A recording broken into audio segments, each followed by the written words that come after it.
Mayday Books, the Twin Cities Peace Campaign, Women Against Military Madness, and the Minnesota Peace Action Coalition. The purpose for today's talk is to educate people locally about what the G8 does. I don't know if people know, but in May there's going to be a joint meeting, the first joint meeting ever of NATO and the G8 in Chicago. Okay?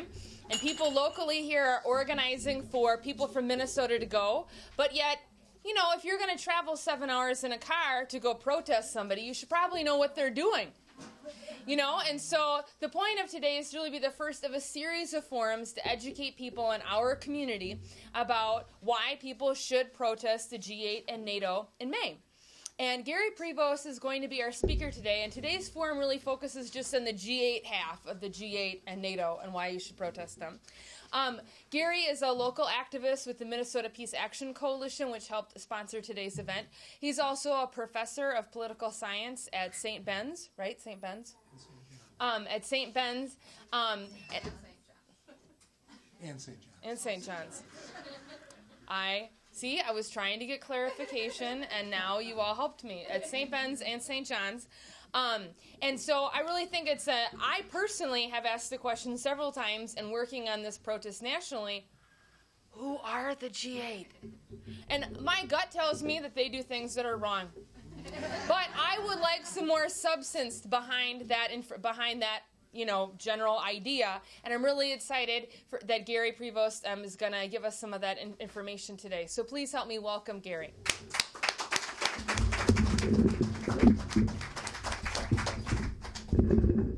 Thanks. I welcome the opportunity to make this contribution toward the important actions that are going to take place next spring at these meetings in Chicago. And I think Meredith is correct. I think most activists, especially those active around anti-war issues, are very familiar with what NATO is, since that is the form that the U.S. has used to carry out the war in Afghanistan over the last decade. So we're fairly clear about what NATO is, the military alliance that was formed in 1949 as the framework of the Cold War, the split in the world between the United States and its allies, the Soviet Union and its allies, and the role that NATO has played. I think most people with any knowledge at all of the world would know NATO. But the G8, on the other hand, that's sort of another story. And I'll be honest, I teach Introduction to International Relations to first and second year students at St. John's and St. Ben's. I've been doing it for 35 years. And to be honest, we don't even in that course very often talk about the G8. Little bit of it comes up under the section on international political economy. And I'll explain sort of why that is. I put a handout out there for you, some of the information that I'm going to be talking about. And it also has some good academic sources, articles written, some of them from a critical perspective, others from just more standard academic stuff on the G8 and related organizations. So if you're interested in sort of following up a little bit, I've given you some cited sources there. Notice also that the handout isn't only about the G8, because over the last decade, a companion organization, the G20, has also developed. And it's impossible to talk about the G8 of the current moment without also talking how it interacts with the G20. These two organizations, in fact, have started to develop a certain division of labor among the leading nations of the world, and especially in the foreign policy of the United States. So I am going to be winding up talking a little bit today about both of them. The G8 is an organization that has been around officially since 1975. So this is not a new body. Originally, I won't bore you with a couple of the minor details at the beginning of exactly how it came together, but it was the G7. It was the G7. European countries, France and Germany, Italy, and the United Kingdom, together with Canada and the United States and Japan.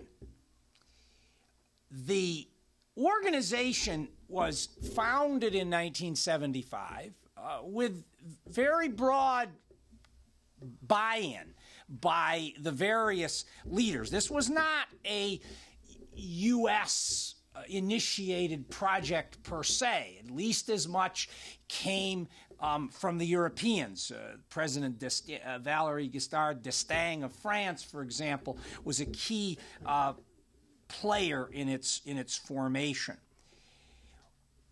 And from the beginning, its focus was economic issues. The issues which really brought them together was the changes in the world economy that were coming about as the result of the events surrounding the Arab oil embargo and so-called energy crisis of 1973. That it's not our purview here today to get into all of that, of how that actually unfolded, but there were challenges, new situations that arose out of it that the leading countries in the world economy felt a need to talk about.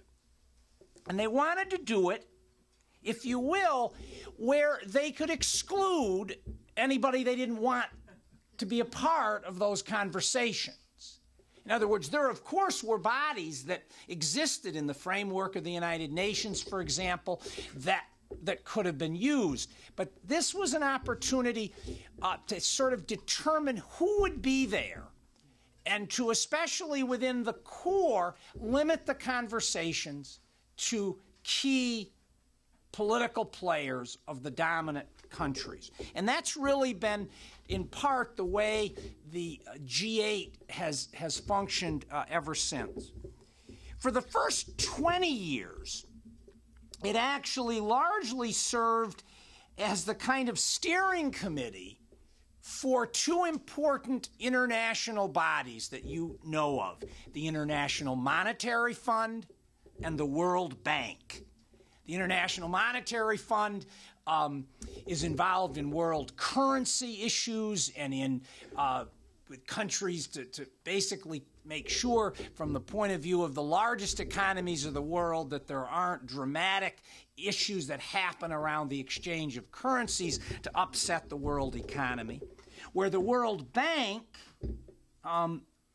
is based on granting development assistance to lesser developed countries, and to do it traditionally, of course, in a way that benefits the wealthy countries which give the money to the bank. These organizations, you see, though they're official bodies of the United Nations, but unlike other bodies of the United Nations, they are not one country, one vote. How much money you give to them determines your voting power. So the dominant countries, these 7 in particular, always really dominated the decisions of the World Bank and the IMF. And these annual meetings sort of served as a place where they could talk about together collectively what their priorities were going to be for the IMF and the World Bank. And often the meeting would be timed to some crisis or another that they wanted to talk jointly about how they could respond to that. And of course, it's almost a given here that the ethos, the thinking of the countries involved that we mentioned here, Canada, France, Germany, Italy, Japan, UK, US, this, of course, is the world capitalist economy. And so all of the thinking was just naturally geared toward, what is going to work best for the world's largest capitalist economies. What kind of policies will work best for that in terms of the currency issues of the IMF or in terms of the kind of investments that were going to be made in the lesser developed world. That was just a given because these countries all shared the same commitment to capitalism. And over time, different forms and different ideas emerged there. And clearly, with the demise of the socialist world, the demise of the Soviet Union and its allies in the early 90s, you had the development of the ideas that I think many of you have come to be labeled as neoliberalism. But that really wasn't anything new. It was simply neo in the sense that now the whole world was potentially available to be dominated by these ideas because the socialist bloc was out of the way. And that was the great glee and great hopes, of course, that they had at that time. And one marker of that, it's a little surprising that it took them as long to do it as they did, but they brought an eighth country into the club in 1997. It became the G8 in that year when Russia was brought in. And it was a move that to some degree, in hindsight, there's been some regret about, I think, about some of the seven. At the time, it was a very kind of narrowly political thing. They wanted to bolster Boris Yeltsin and his efforts to fully bring Russia into the world capitalist economy. In other words, to not in any way be tempted to try to pursue policies that would block Russia and other countries from being fully a part of the world capitalist system. So they were brought in as a new member of the club. But as that was happening, wider things in the world economy were also happening. And France and the United Kingdom in particular at that time in the 90s, viewing what was happening in the world economy, the fact that there were the countries that have since come to be called the BRIC countries, the emerging countries, Brazil, Russia, India, China. And so they proposed that there be a separate process alongside the G8 that generally involved inviting 5 additional countries to always be present, but not part of all conversations at the G8 meetings. Those 5 countries being Brazil, the People's Republic of China, India, Mexico, and South Africa. This process was begun in 2003 and formalized in 2005, where it officially became the Group of 8 plus 5. But almost simultaneously to this, in the late 90s, there was a broader proposal to expand the number of countries involved in these conversations. Because you have to understand the G8, and I'm going to bore you with details, has always had different working groups. The G8 big meetings are the heads of state, but there's also G8 meetings where the finance ministers come together, or the energy ministers, or the environment ministers. It's a whole bunch of different people from the countries that come together. And a proposal was made in 1999 by the then finance minister of Canada, later to be prime minister, a liberal, Paul Martin, to create a group of 20 finance ministers to expand that G8 finance group into 20.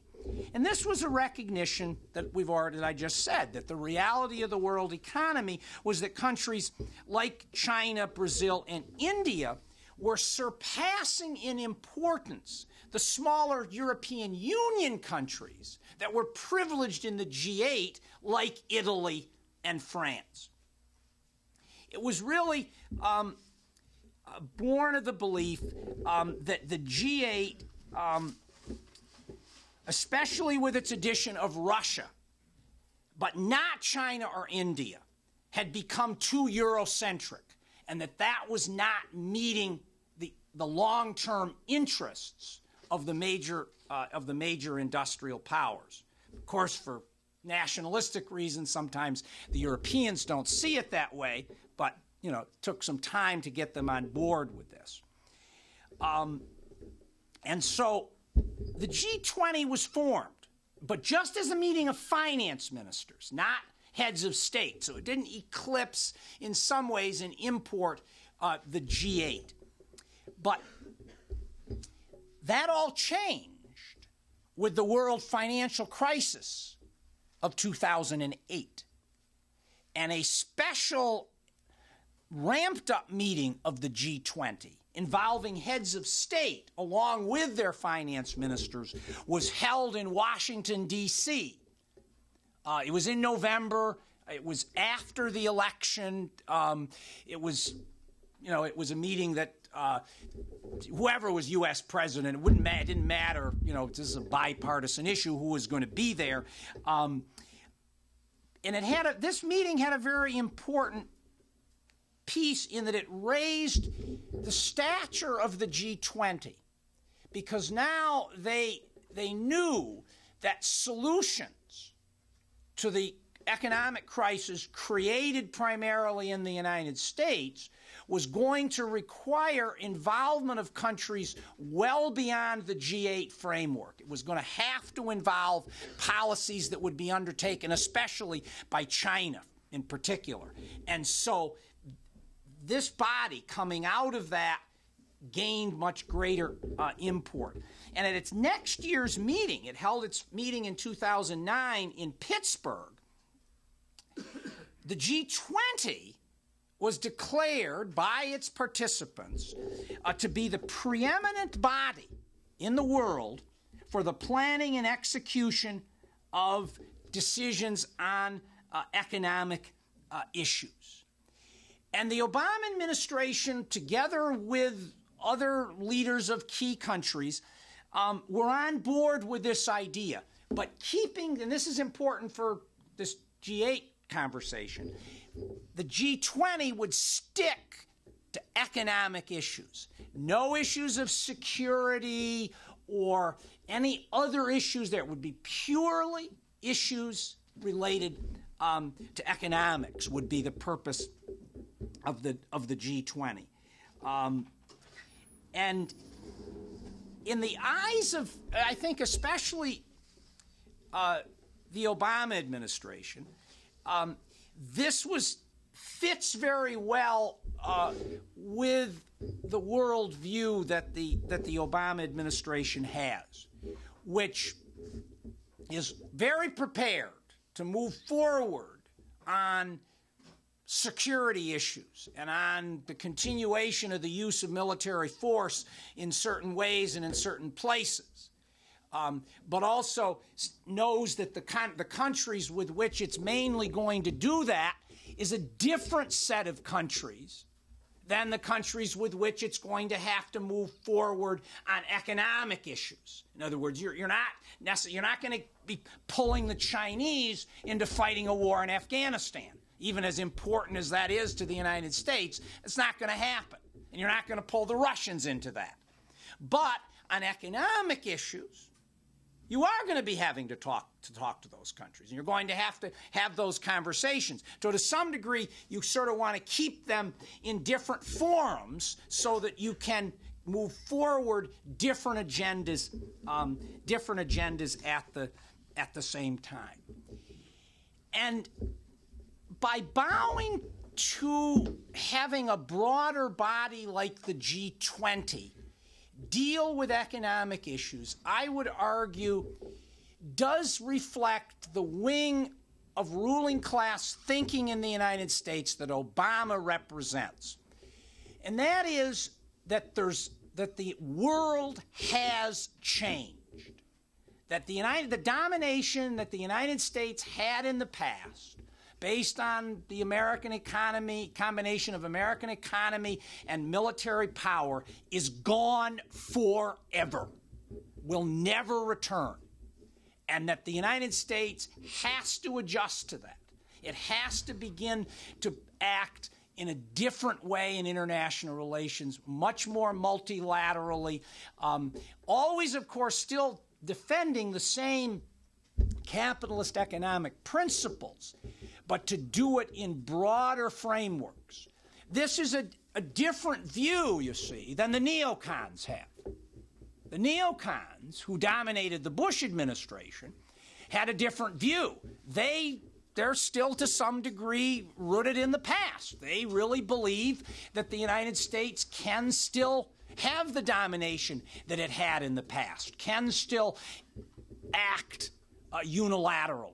These are divisions which exist. You can see it in, if you go deep into the literature of the think tanks that come out of Washington, these are often the issues that are battled about and talked about in terms of broad conceptions of the contemporary world. Well, right now, we have in power in Washington an administration that has that worldview. I have a little tiny window into that worldview because one of my former students is one of the key policymakers who's right next to Obama, the St. John's grad, Dennis McDonough, who's the Deputy Assistant Advisor for National Security Affairs. You've probably heard him. That's the outlook of this administration, and the G20 becomes for them a very, very important body. So then, if the G20 summits focus on economics, where does the G8 fall into the mix? Well, it's interesting. In doing the research for this talk, there's actually some evidence that at the start of 2011, the United States was actually not all that keen to continue the G8 process. Because it is so Eurocentric. Because there's another thing about the views of this particular administration and this particular president. He's not particularly Eurocentric in his views. He's much more Asia-centric in his views. He tends to see the 21st century challenges for the United States to maintain its dominant position in the world as needing to look to Asia. And this coming week is an exact marker of that. The very fact that in the middle of, right when there's huge domestic issues at stake, the Gang of 12 that are meeting to decide on the future of the U.S. budget and all those things, he's off to Asia for a week. He's off to Asia. Won't be back until a couple of days before that deadline. Some of his advisors, in fact, apparently had suggested he really shouldn't be doing that. But his vision is this is the bigger picture. This is the bigger picture. It's Asia. And so in Hawaii, there's the meeting of APEC, the Asian Pacific Economic Cooperation Group, which the United States sees as a very important body. It involves all the countries that border the Pacific Ocean, from Latin America to North America to Asia, to be very involved in that and to have the U.S. perspectives front and center in that meeting. Because 2011, both the G8 meeting and the G20 meeting were to be hosted by France, were to be hosted by Nicolas Sarkozy. And apparently the French convinced the United States that the G8 did need to be maintained for sure as a separate organization. And in some ways, the French were vindicated, because it wound up being a very important gathering, meeting in Deauville in end of May. And it allowed this European-centric group of countries headed by the United States to respond to the events of the Arab Spring. I read the document that came out of the meeting, and it's a 20-page document about democracy and development assistance to the region and all of that. There's not one mention in the communique of Libya. But I am absolutely sure, around the margins of the meeting, which is why these meetings are important to them. There's public things they do, and then there's totally private things that they do, which we never would, ever hear what the results are, other than to see, of course, what happened in terms of the NATO operation in Libya. But it allowed them to coordinate, since this was the events in the Middle East at this point, is the response to them is a more European-based response. It's not that the Chinese or other Asian countries aren't involved, but especially in the Arab world, less so. It really still is a region where European economic and political interests are, along with U.S. interests, are more deeply bound up. And so this was a perfect forum for them to get together and try to talk about and work out their policies. Though it was a little bit awkward because the Russians were there, and they had they've had some different views on these kind of political questions, and economic questions generally not. I mean, they're now finally being brought into the World Trade Organization, and everything's generally copacetic there with bringing in Russia as a full member of the World Capitalist Club. But they have some different, at times, political and strategic interests that clash with some of the European powers or with the United States. And on this question of Libya, for example, as you may know, it became quite public. The Russians were not real thrilled about ultimately the NATO decision to take down Gaddafi by whatever means necessary. But in general, they'd have to put up with the fact that the Russians are a part of the G8, and it would be way too difficult at this point to expel them from the body. The G8, by the way, does also have a long history of working on security issues, and the fact that the Russians are there has meant that it's a body that's worked on one very almost narrow piece of international affairs that's been of great interest to the Western countries ever since the collapse of the Soviet Union, and that was Russian nukes.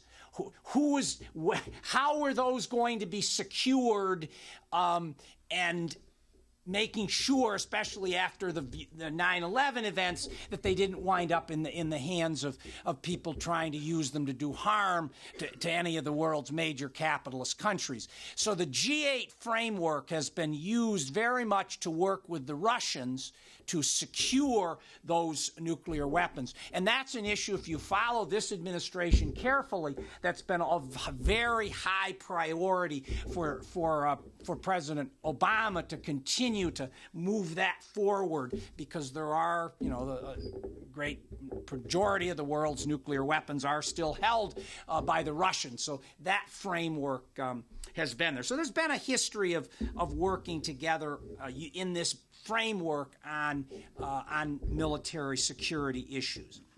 But as Meredith pointed out, Chicago 2012 will actually mark the first time that the G8 and NATO have met together. I'm afraid I cannot provide you any insight at this point as to why this particular decision has been made to bring NATO and the G8 together. The G20 meeting for 2012 is going to be held in Mexico. That meeting is going to be held in Mexico. And it's the one that, probably from the point of view of the Obama administration at this point, may be the more important of the meetings. But I suspect there's, in part what's going on here with the G8 and NATO is that you know, it's almost like Obama says, okay, fine, the G8, it's Eurocentric. It isn't really the way that I see the main direction of the world in the 21st century. But yes, we still do have important relations with our European partners. They are still important to U.S. It's still an important trading region. It's still an important ally. You know, they can step up and help us, you know, do things we want to do, like overthrow the government of Gaddafi without it looking really like a U.S. operation. So, okay, it's sort of natural. You bring this G8 group together, which is really European-dominated, and you pair it up with NATO, which is also a European-dominated body for along with the United States. So, what particular issues that they may work on there, I think will be a little bit difficult to say, because I think in some sense there is, I think, also a shifting view in the Obama administration over the use of U.S. military power going forward. I have absolutely no doubt that the people who are central to the Obama administration would never have pursued the war in Iraq and ultimately considered that to be a monumental disaster, one which squandered giant amount of United States resources and became a complicated mess out of which the Obama administration has tried in the last 4 years to salvage American interests at best. And even the war in Afghanistan has been pursued in a certain way and a certain approach that does not see the viability of $10 billion a month going into Afghanistan for any significant period of time. Obama is well aware. Again, this is different from the neocons, who to some degree live in a more idealistic world about American resources and power, that isn't sustainable. So you're starting to see also a shift. You if you haven't read his speech yesterday, the Veterans Day speech at the Tomb of the Unknown Soldier. This speech signaled an emphasis that seeks, it may well be illusory, but it seeks to continue U.S. security and military domination in the world without anywhere near as many boots on the ground, large troop concentrations, major wars, kind of things.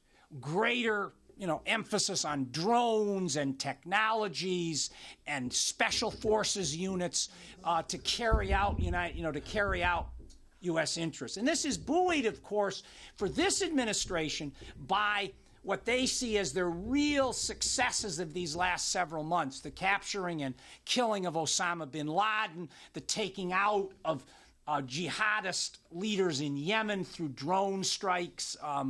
This is the kind of view of the world. Where NATO will fit into that, I don't know, to be honest, because NATO is a little more the old school, where you're mobilizing large numbers of troops for various projects. Though, of course, it's Libya. The Libyan case of the use of NATO air power could well be the main strategic thing going forward. So anyway, those are my thoughts about the G8, the G20, and a little bit more broadly on the kind of thinking that's afoot in this current White House.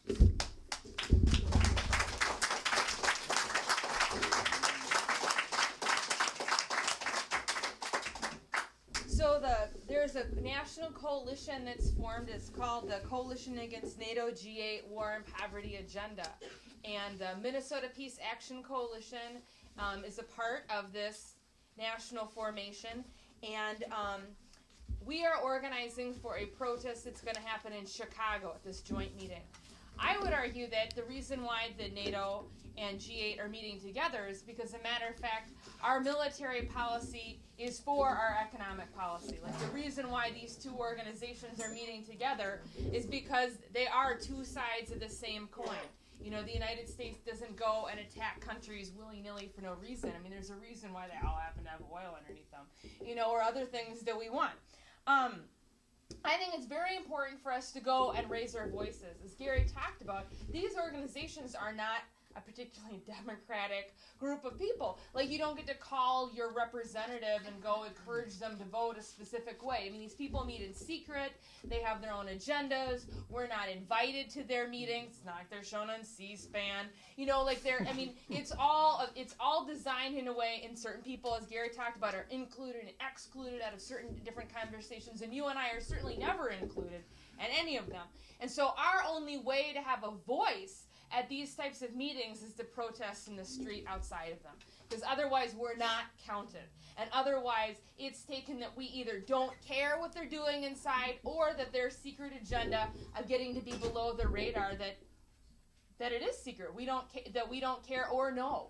And the fact is that they don't want us to know what happens in these meetings, and they don't want us to care what happens in these meetings. But the way that we get to register that we do care about what happens in these meetings is that we show up in person.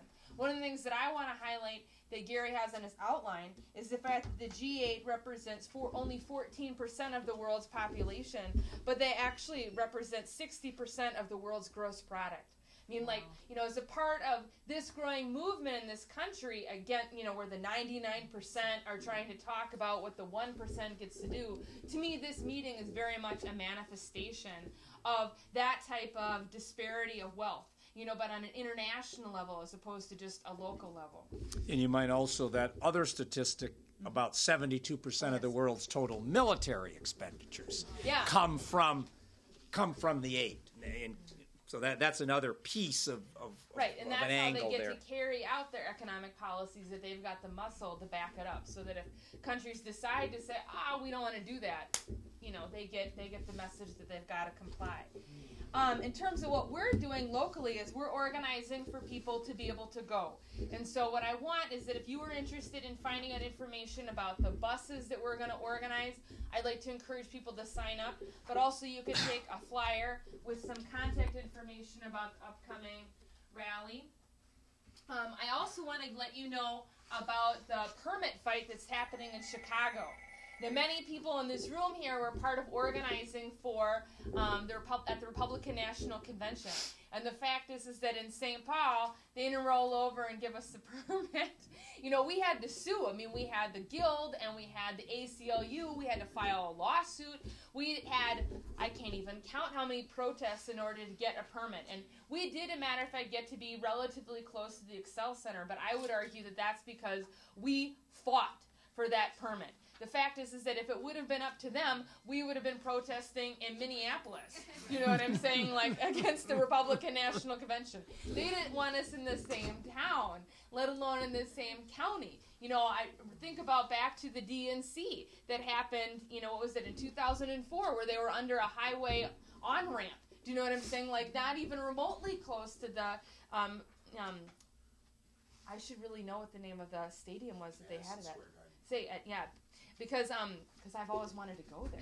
But anyway, but the fact is that, like, you get what you demand, you know. And so the fact is that people who are organizing this protest, we understand that we need to be fighting for the right to protest, because it's not like they're going to let this international and national security event happen and let any protesters remotely near it, unless we demand that of them. Because of course they are already arguing. The city of Chicago, which of course the mayor is the president's former chief of staff, Rahm Emanuel. He has already started the violence baiting, which we of course here in Minnesota know all too well. You know, they're arguing that terrorists are going to come, and they've got special units they're devising, and they're buying new armaments in order to be able to, you know, go after protesters, and have already started saying that, you know, this is going to be this horror, anybody who is coming is planning to do horrible things. And we saw that firsthand at the RNC. They claimed that our protest was going to be a riot. And a matter of fact, we organized here in the Twin Cities a family-friendly event where people were able to go and protest, and we were able to raise our voices. And a matter of fact, the only violence that happened in the RNC was done on the part of law enforcement. It wasn't done by people in our movement. And so I think that we know all too well firsthand the fact that you need to fight for your right to protest. One of the interesting things that's happened is that the mayor's office, as well as the police, have been saying that they are testing out their protest, combating skills on the Occupy Chicago movement. They very much have been receiving the brunt, and they have talked publicly about the fact that they're practicing dealing with the G8 protesters. And I think that we can all agree that the way that law enforcement generally practices dealing with protesters is by cracking some heads, and putting the First Amendment through the shredder. And so I think it would be helpful for us here in Minnesota, since we very much have experienced this firsthand, is that there is an open letter to Rahm Emanuel, the mayor of the city of Chicago, and that the people in Chicago who are organizing, who are doing this permit fight, have asked people across the country to sign this and to take a stand with them, saying that actually, yes, we would like to go to Chicago, and we would like to have our rights protected. We would like for ourselves and other people to be able to go and not be threatened. And we would like a permit. We would like protection in advance that we're going to have the right to do this. So I very much encourage people to sign this petition. You could also go online to our website, which is CANG and then the number 8.org, and also sign it online. But we very much would like the support of people here in order to protect that right to protest. So what I wanted to do next is to open up for some questions that people could ask Gary. Thank you. Kristen is the fine art of nonverbal communication, which I love. So Mayday Books, our wonderful host, who has also helped organize this event and spent a lot of money on flyers. And it would be very nice if Mayday Books would not have to dip into their coffers in order to pay for today's event. And so what we'd like to do is to pass the hat, pass the basket, the metaphorical hat, and if people could throw in some money to help cover the cost for this. Also, we would like to have other forums. We've been talking about having a forum on the role of NATO, potentially in January.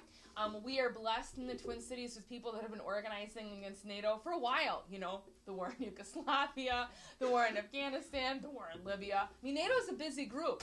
And so we've got a lot of resources here to educate people about why people should go to Chicago to protest NATO. And then also we're talking about having a forum in the spring that would be more sectoral, with leaders from different movements talking about why they're going to go, why trade unions should go to protest, why people in the immigrant rights movement should go to protest, why people in the anti-war movement, etc., should go and protest. And so we're going to do a series, and so it'd be great if you had the ability to, any money that, for example, we could, beyond what we spent on copies for this, could potentially go into, future organizing to educate people about why they should go to Chicago.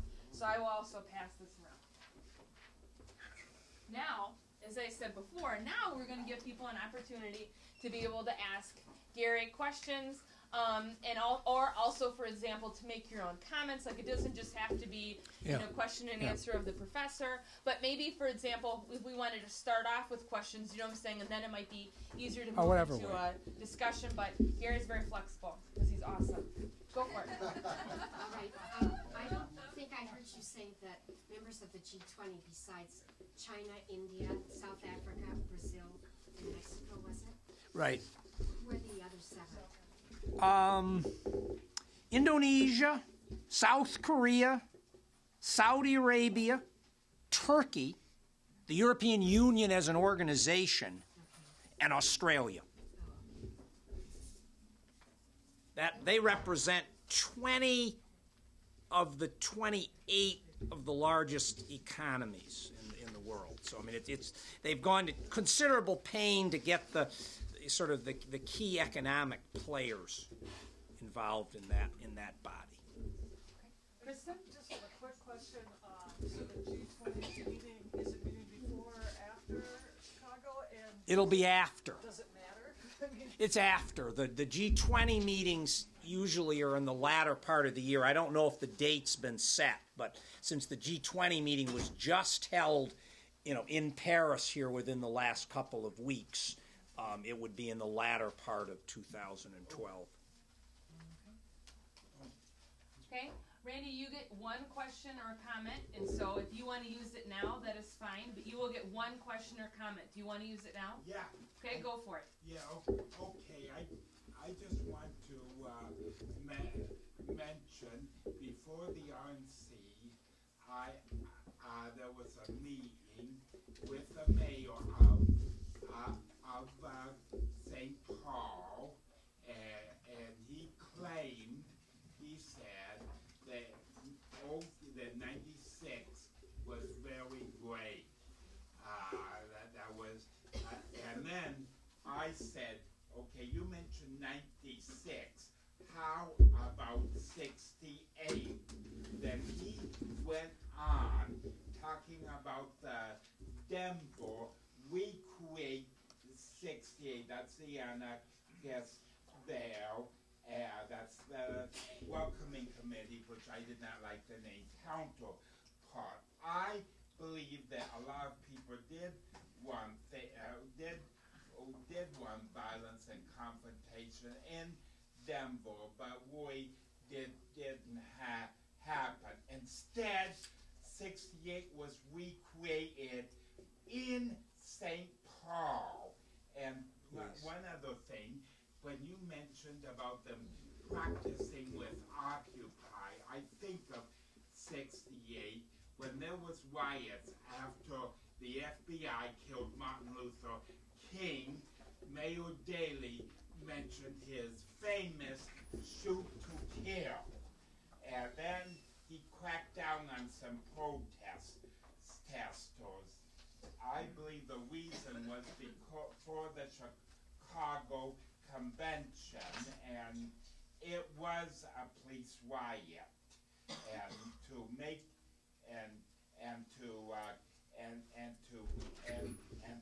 a people accountable for that, just like happened then, was not very good. I think you want. Okay, you're done now, Randy.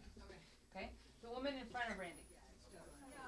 My sense when he was talking about the Obama administration would not have gone into Iraq, and possibly not even Afghanistan. No, I didn't say Afghanistan. No, okay. Gore would have gone to Afghanistan in a heartbeat. I don't think he would have gone to Iraq. My sense was, just listening to the news, I had the sense that they didn't really want to leave Iraq at the end of this year. They only left because they couldn't get the agreement of immunity for American troops. So I didn't have the sense that they were looking for a way out. But maybe I'm wrong. I just wanted to expand on that a little bit. They wanted a smaller footprint, for sure, though. I mean, yes, I think the final outcome in at least for the moment in Iraq is fewer United States troops on the ground in Iraq.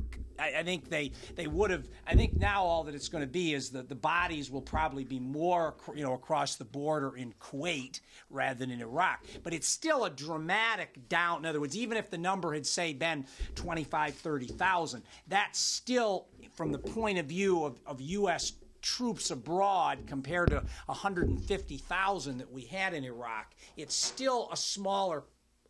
It's still a smaller footprint abroad. Am I saying the United States is retreating from the world militarily? No, but there is, a belief that this trying to sustain 150,000 troops in Iraq while having 100,000 troops in Afghanistan is not sustainable for the United States. With the nature of the economy that we have and the challenges that we have, that's what the ruling class elites are arriving at that judgment. But they're not right. They're not closing down the Pentagon and turning it all into drones and special forces units. But they are downsizing it.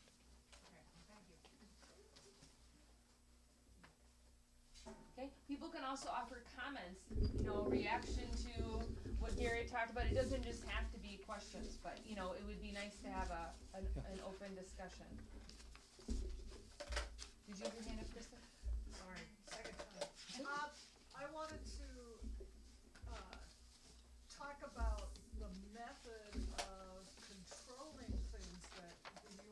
done. Like, you used to always, if you wanted to control things, you either had a dictator in power who did what you wanted, or you brought the army in. Those were kind of some of your options, or you controlled the wealth. Or so if you're a capitalist country and you need all those resources, you have those methods.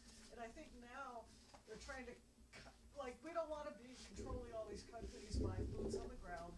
We want to have a more efficient way of controlling those countries. It's not a question of not controlling them, it's a question of finding the most efficient way.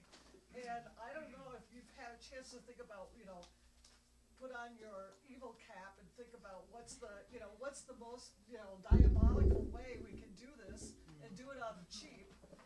But that's kind of where I'm thinking they're trying to go.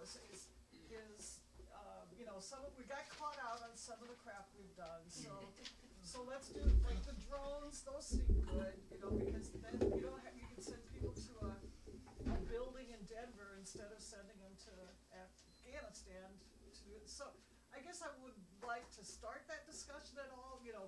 What kind of things are they cooking up to make it easier to control? And that's what they talk about, these things. They're trying to find ways that are least expensive and more efficiently controlling the world for their own benefits. Do you want to respond to that? Well, yeah, I think there's always been different camps, different thinking in the ruling circles. There's been a camp for a long period of time that I think is now starting to probably gain more traction, is that long-term United States interests are served best by other countries with democratic systems that are fully committed to capitalism. And so even if the rulers may carry out some policies or have certain points of view that run counter to the United States, that's still in the United States' long-term interest. I follow Latin America, and the way Brazil has developed, I think, is very much fine for U.S. capitalism. I think the fact that the Brazilian people have now, put social democrats in power is better for the people of Brazil than the alternatives. But it's also fine with the United States. The United States government, for example, found a way to have a good working relationship with the Lula government, and now is doing the same with the successor, with Dilma Rousseff. So there's always been this camp that really has believed that United States interests are most secure when there's a stable, established democratic system. And it's out of belief that, yes, on the long term, if people are choosing their own government, that is actually a more stable than if you've got a dictator who could be overthrown the next day. Now, there was also, other camp, especially in during the Reagan, Kirkpatrick years, that very much said, well, but we must, we've got to work with these dictators. We don't want to do anything that would encourage democratization in those countries. And it's gone back and forth even on the question of Saudi Arabia, where, there were actually some radicals, you might even say, within the Bush administration who really thought that bringing down all of the autocratic rulers in the Middle East would serve United States interests, that it would be better if there were democratic regimes that were sympathetic to the United States. But that gets tricky in the Middle East, because there especially you can have governments that are democratic, that reflect the will of the people, but definitely choose policies and directions that, that are in contradiction to the United States. But at the end of the day, as long as they are integrated into the world economy and will sell their resources into the wider world economy, that's okay. In my view, the United States can live with the regime in Iraq. It's well integrated into its oil has always flowed to, Japan is a key receiver of Iranian oil, and Iran's a capitalist country. that's partly why I remember, Ronald Reagan, like, well, we ought to be able to work with them, make deals with them. They're capitalists.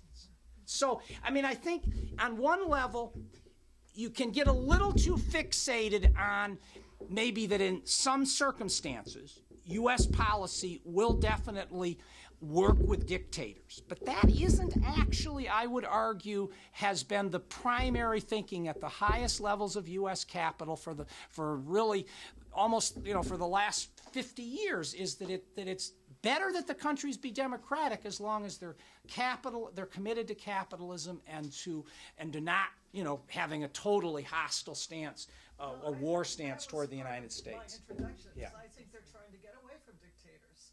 I think they're trying to find systems. They don't lose control. They just find other ways to control it. Right. Because dictatorships are how that works. Dictatorships are inherently unstable. Why?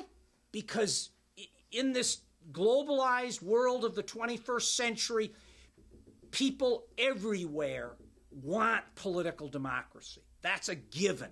It's a racist view to say that the people of Saudi Arabia or some country aren't ready for democracy. The drive and push for political democracy, in my view, is deeply inherent in all peoples in the 21st century. And so the fact, therefore, that makes dictators particularly unstable.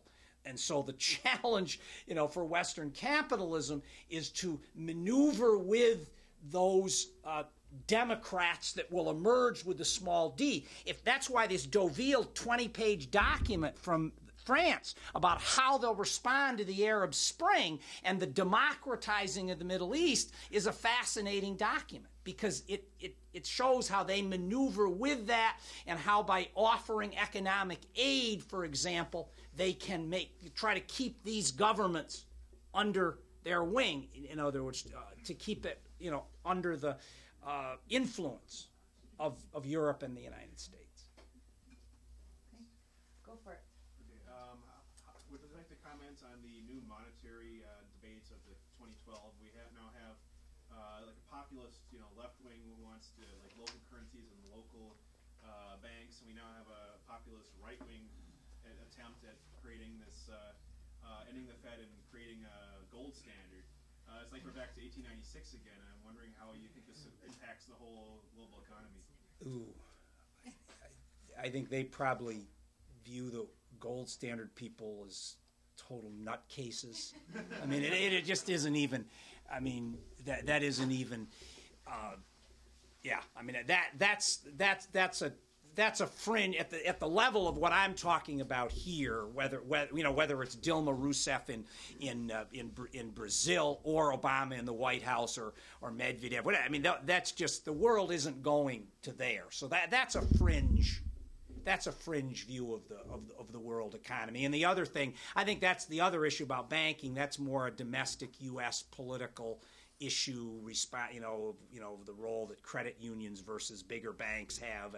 I don't think the high-level financiers don't worry about questions like that. At least at the big-level bankers don't worry about things like that. Even I'm not saying that may not be an important, democratic initiative with a small d within the United States of people trying to respond to the particular way the banks have dealt with this crisis. But I don't think those issues are particularly debated at this G20 level. Kathleen, there's one state you're forgetting, because I was at Middle East Peace Now this morning. Israel is another state that the United States insists. The military is still in charge in Egypt. And I don't know what Tunisians think, but they must agree with what the United States has with the agreement that the United States has with Israel. Don't mention Israel here because, to be honest, in the big, giant scheme of international relations, the G8 and the G20, I'm sorry, Israel is not that important, and the Palestinians aren't that important. That's reality, because there's often the left will sometimes too fixate on that. I mean, that's why you have everybody at the highest levels, they're desperately trying to come to some political settlement there, because this is, from broad capitalist perspectives, the Israeli-Palestinian issue is just not all that important. They want to get rid of it. Israel has done our dirty work. Well, of course they have, but on the other hand, the role that Israel plays is not all that central to the United States' wider world objectives. It reminded of how, when at a key moment, when the United States shifted world politics, the Persian Gulf War. Remember Israel's role in that? What was it, folks? Zero, nada, nil. They were kept on the sidelines because there were wider fish to be fried. The world had to be changed. The world had to be changed. I'm tossing out, admittedly, firebombs to some of you, but that is how I view the world, and it's how many broader analysts of the U.S. ruling elites, Israel's just not that central. It really isn't. Is it important to the people of Palestine, the people of Israel? Of course it is. But to the wider world? Okay, hold on. Kathleen, I'm going to give you a chance to respond to what Gary said, but I would really like people to not interrupt other people, because I want this to be a discussion, but in order for a discussion to work, people need to be able to, finish their thoughts. And I'm not saying that because he's a panelist, he's more important than you. I would have said this if Gary would have interrupted you as well. Okay? So go ahead. You can respond to Gary, and then Joe also has his hand up. Okay, I'm just saying that, and Jennifer Lowenstein was there today saying why Iran would not have nuclear weapons. It is not in their interest to have nuclear weapons, but they do want nuclear power. But Israel has made noises, and so has the United States, that because the IAEA report is really fuzzy on that, and I just think that Israel would be tempted to bomb Iran, and that would really be a huge and horrible mistake for everyone. But that's the way I see it. I think Israel is more important than you do. I want to add to the discussion that there is a large community of Palestine solidarity activists and organizations that are organizing against the G8 NATO meeting that's happening in Chicago. And so the broader Palestine movement has identified that this meeting is an important thing for there to be a large presence at. Okay? I'm going to call in Joe because he had his hand up next, but I also saw several other people fidgeting. And so after Joe gets to go, then I know about you fidgeters, but Joe beat you, so I have to call on Joe next. Go for it, Joe. Well, I wanted to ask what people think about the European debt crisis. The way I look at it, I mean, every week they announce a new deal that's resolved everything, but they don't resolve jack shit. And the thing just keeps going. So I think that the problem is very deep there, and when you start talking about a country like Italy, which is much larger than the economy of Greece, it becomes a real threat of larger economic crisis. Did you want to answer that? Yeah, I mean, there is. There's no question that the European capitalism isn't doing all that well.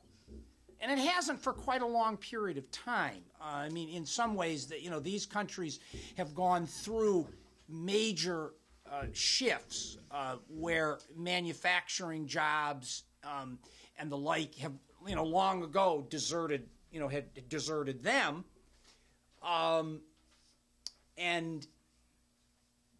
But because they've had stronger workers' movements, they've dealt with it with much deeper, stronger safety nets than we have in the United States. You see, we've gotten away with it by impoverishing the middle class, by basically eliminating pensions, so the United States the U.S. capitalists already solved this over the last 30 years by destroying, in a lot of ways, the deep social safety net in the United States. And so now what's at stake, Joe, is that because Europe's going through the same crisis, and now what the workers fought for and won in those countries is now they're the ruling elites are trying to say once now, we cannot afford this. We cannot afford the way we cushioned you from capitalism. The whole social democratic model of European politics and society is under attack. And it's just so clear. I mean, you read every report of what they now need from the Italians, what they need from the Greeks, what they may need from the Spaniards, Joe, is to attack the very progressive social welfare, social democratic programs that they have.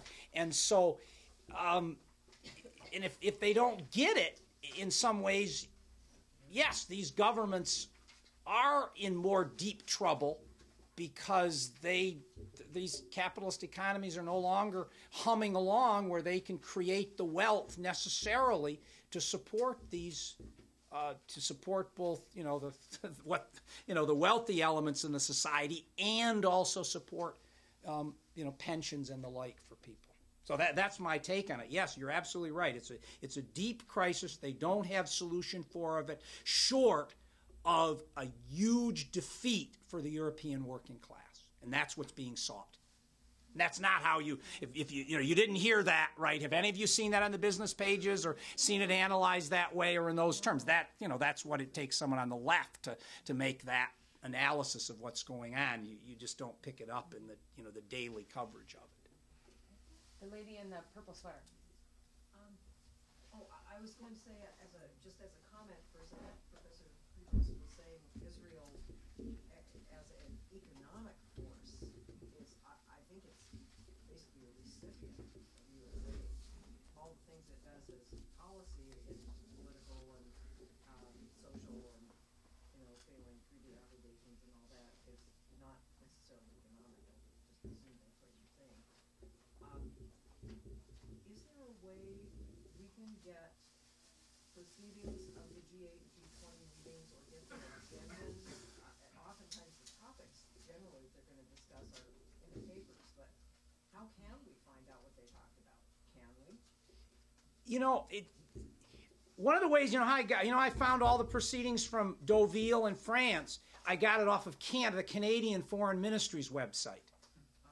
But it could be at state.gov. I mean, these are public documents. I mean, it could be from the U.S. State Department, but I happened to find it from the link that I happened to go to. It had the Canadian website had done it particularly well. But agendas, no.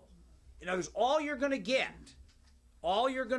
is what official documents are produced at the end, and you have to be tea leaf reading, to be valuable. And as I said, there isn't something. And we decided that Gaddafi was going to go, dead or alive. That line is not in the proceedings. And yet I guarantee that behind the scenes, that they had worked out that they were going to take this to the end. And at the end, Gaddafi was going to be gone from Libya. So. It's just as bad as a city council committee meeting. They don't put down the incriminating stuff in the minutes. So when we're looking for it, it's not there. It's right, exactly. So Lawrence, you had your hand up. Oh, I didn't remember. Yes. I had your name wrong. I'm sorry. Yes, go ahead. I know, I said I was wrong. I'm sorry. I know, I'm sorry. I would just be interested in Dr. Prevost's opinion on this book that Rory Stewart and Gerald Knaus have just put out on Can Intervention Work.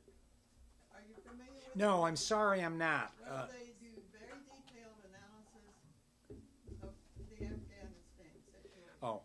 And of course, Rory Stewart was the one who wrote the book Walking Across Afghanistan, and then he was in Iraq. But anyway, he's now in the British Parliament.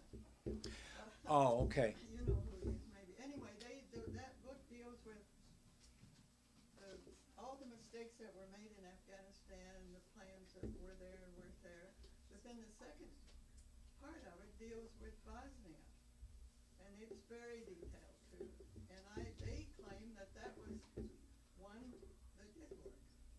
And I wonder if you would please comment on that. I mean, all the different. Eventually, they think that done incrementally, and they didn't try to have elections immediately. And the people that moved back into their neighborhoods, they just claim that was something. Well, I don't share that completely optimistic view of contemporary Bosnia. I've had a giant window into it because my school has educated 70 Bosnian students over the last decade, and so and they've come from all the communities. You know, I've had as students hardline Serb nationalists, and that's just such. I'm not sure I want to try to get into that, because to try to offer an intelligent analysis of the whole, of how the Bosnian War happened and the outcomes of it, I don't think I want to head down that road today, because that's a separate forum. I think that's okay, but I do want to remind people that in the forum in January that's going to focus on NATO, we do intend to have the war in Yugoslavia be one of the examples that's used in the forum about, you know, why people should protest NATO. So we will. So we do have. We are working on having speakers who will be prepared to address that. Right, and I mean, I think there will be well-meaning people. Kosovars, for example. There are Bosnians who believe that the NATO intervention was necessary. You know, I had a student who there were two people from him in a firing line in Kosovo when the NATO warplanes intervened, and he survived. So, you know, there's other, in other words, you know, and I have this, he tells me this story, right? And, you know, it's like, you have to take note of it. Does it mean that the bombing of Serbia was right? No, it doesn't mean that. But does it mean that some of those situations, and I don't think Afghanistan falls in there at all, but I think you get some situations, some of those Balkan situations, that you're definitely going to get people on some, you know, honest people on some different sides of whether intervention was the right thing to do. In other words, who was going to deal with some of the bad guys, so to speak. I'm sorry, Kay, that I had your name wrong before. Mary, did you want to speak? I thought I saw your hand raised. No? Okay, go ahead. Yeah, I'm just wondering, was it in the United Nations that approved, this humanitarian protection for the Libyan people, that, approved NATO to go in and, how did that all work? I mean, was it like a ruse on the part of NATO to kind of push for that, and then they just took it, once they got it, they just went? Very, very, very clever diplomacy, and in a certain sense, I think you wound up with both the Russians and the Chinese with buyer's remorse, because then they saw what it was. But to be honest, to neither the Russians nor the Chinese, Muammar Gaddafi, the survival of Muammar Gaddafi's government was just not all that important. And in their minds, and I can't, judge them one way or another, going up against NATO and the United States on this just wasn't high on their policy agendas. And so they pretty much, allowed it to happen. They allowed it to go through and have more. But at the end of the day, it's sort of meaningless, because I think NATO would have done it, just as the United States did the war in Iraq, would have done it, even if those countries had not given their blessing. I mean, I think it was going to happen. It's just that it got some vague UN backing, but that sort of, at the end of the day, was not that important. It was a NATO operation, and NATO ultimately got entirely behind it, and there were some surprises there. But again, you watch in world politics how countries maneuver. The Turks initially, for example, because remember, they're in NATO, were not so keen about this. And then, they got, for whatever reason, whatever deals were made, they were bought into the project. And again, even there, if say, because NATO does generally operate on consensus. If the Turks had said no, it wouldn't have been a NATO operation. It would have been a coalition of the willing operation. So, I think Gaddafi was done. It was, the decision was made in the major capitals, in Washington, in London, in Paris. He was done. And, they're going to maneuver with the broadest political framework they can to do it. But they know who has the warplanes and who's going to actually do the killing and the fighting. And they were going to do it. But sure, they always seek the bribe. I mean, Bush tried to get, remember, he tried to get UN support for the second Iraq war. They strong-armed the Mexicans, the Chileans, they failed, but, they were ready to go ahead with it without it. I want to respond. I think that what we need to learn from that experience as the anti-war movement is that it is very important that when we get this rhetoric that things are done for humanitarian reasons, that we learn from the experiences like Libya, Iraq, etc., that the fact is that those are used as lies to get the American people to support these actions. There's no such thing. You can't save people and drop bombs on them at the same time. Like, you can't say that you're protecting civilian lives, and then if you've looked at the pictures that you can find online of what CERT looks like, that is not a humanitarian intervention. I mean, like, they pummeled that city. I mean, and they did repeated bombing campaigns every day, including during daylight hours. The capital of Tripoli. I mean, you can't bomb the largest civilian area in the country and say that you're protecting civilians. I mean, that's the most densely packed part of the country. And so I just think that it's important to, whenever that rhetoric is used, to really challenge it, because we know from the war in Iraq, we know from, the war in Yugoslavia, we know from the war in Libya that, like, those are words, but they're not backed up with deeds, and that they are used as a political excuse to kill people and to murder them, to be quite honest. No, it's not. The Pentagon is not a humanitarian organization. No way, shape, or form. Yeah, well, and the U.S. military is a part of NATO. I mean, like, so really, I mean, they are, they're one and the same.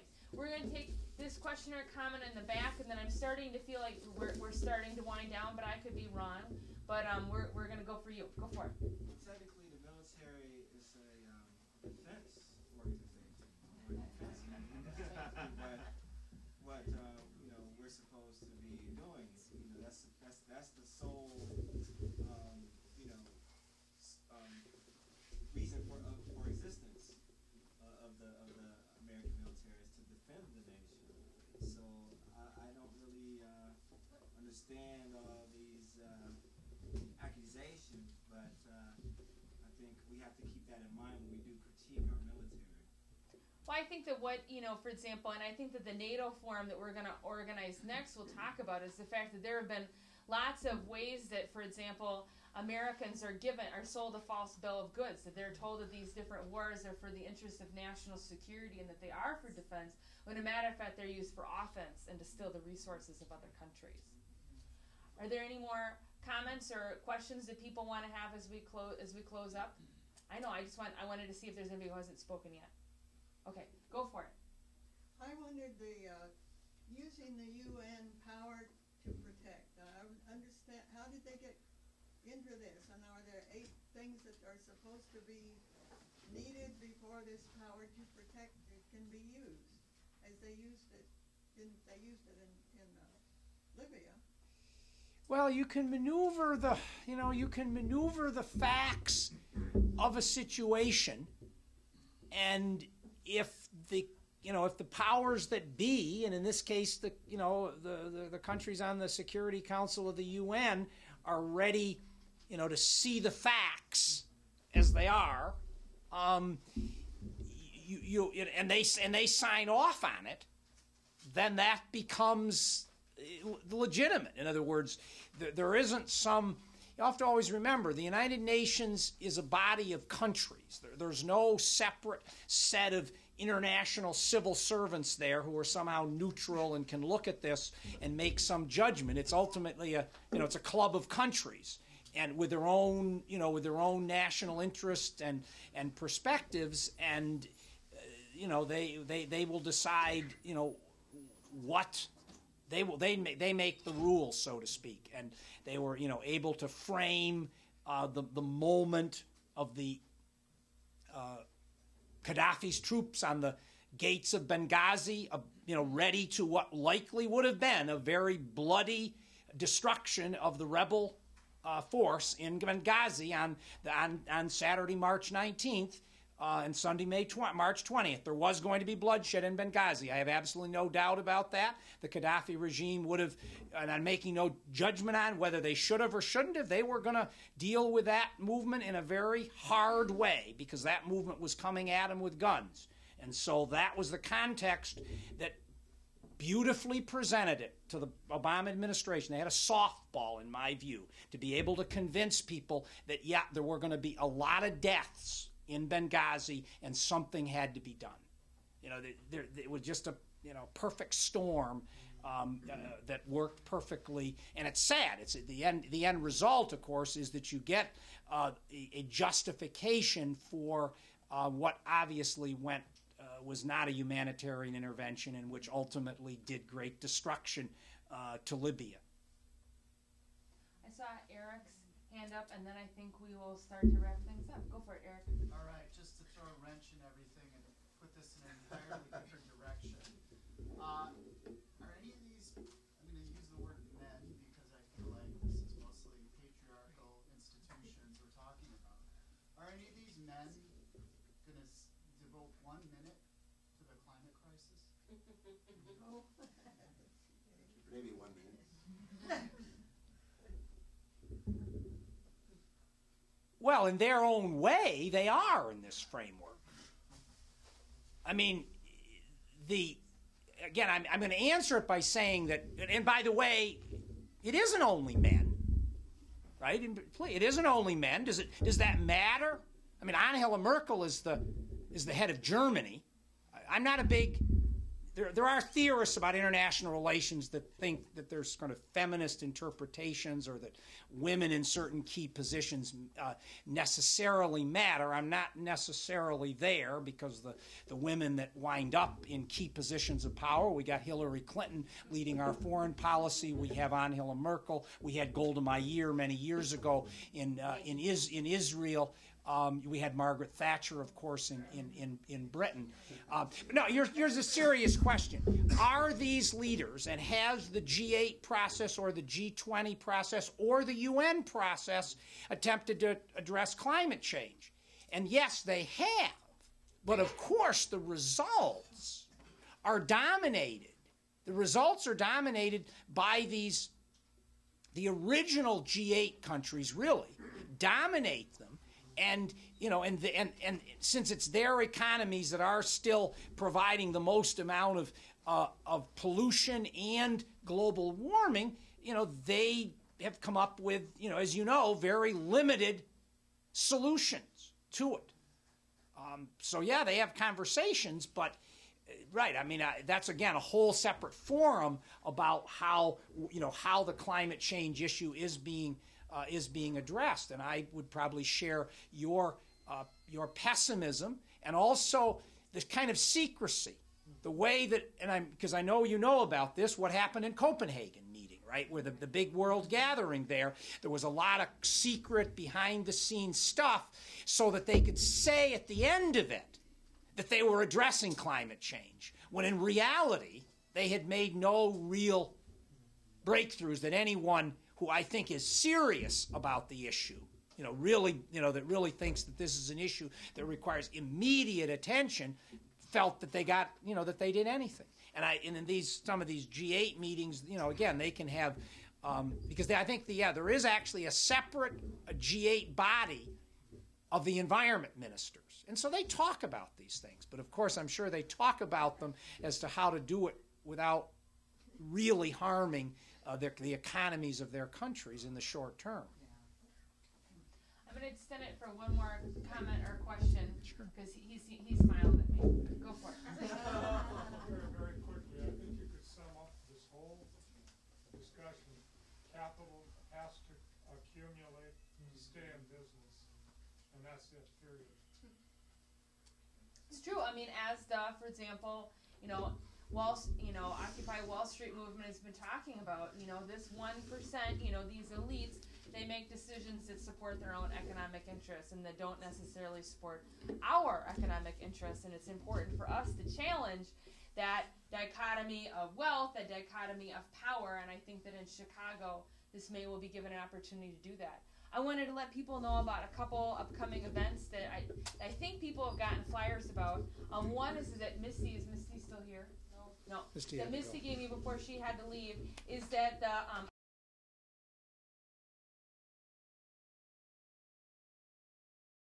home that's being occupied, and that they're inviting people to come to this home occupation and to stand with her. And I think it's a potluck, but it doesn't say it on the flyer. That's what I heard last night. But I will leave this up front so that